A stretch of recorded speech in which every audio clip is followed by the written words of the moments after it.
Здравствуйте, ребята!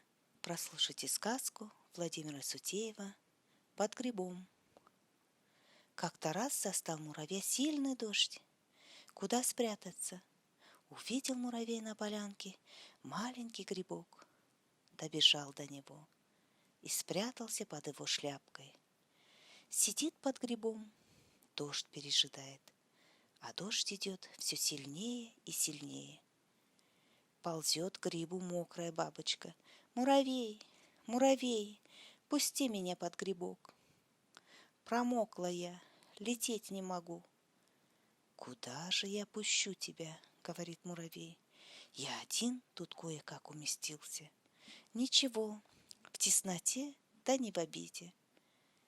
Пустил муравей бабочку под грибок, а дождь еще сильнее идет. Бежит мимо мышка. «Пустите меня под грибок. Вода с меня ручьем течет. Куда же мы тебя пустим? Тут и места нет. Потеснитесь немножко».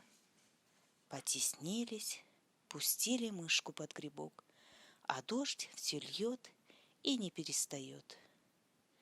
Мимо гриба воробей скачет и плачет. Намокли перышки, устали крылышки. Пустите меня под грибок.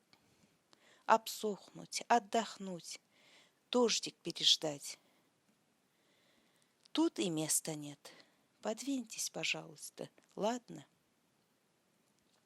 Подвинулись, нашлось воробью место.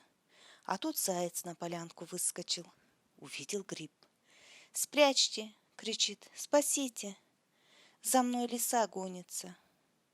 «Жалко зайца!» — говорит муравей. «Давайте еще потеснимся».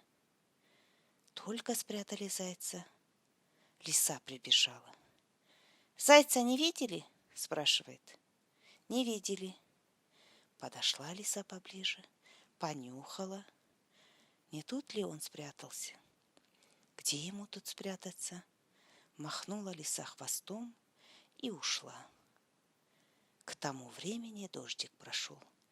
Солнышко выглянуло, вылезли все из-под гриба, радуются. Муравей задумался и говорит: «Как же так? Раньше мне одному под грибом тесно было, а теперь всем пятерым место нашлось». «Ква-ха-ха! Ква-ха-ха!» — засмеялся кто-то. Все посмотрели. На шляпке гриба сидит лягушка и хохочет. «Эх вы, гриб-то!»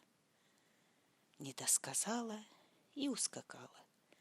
Посмотрели все на гриб и тут догадались, почему сначала одному под грибом тесно было, а потом и пятерым место нашлось.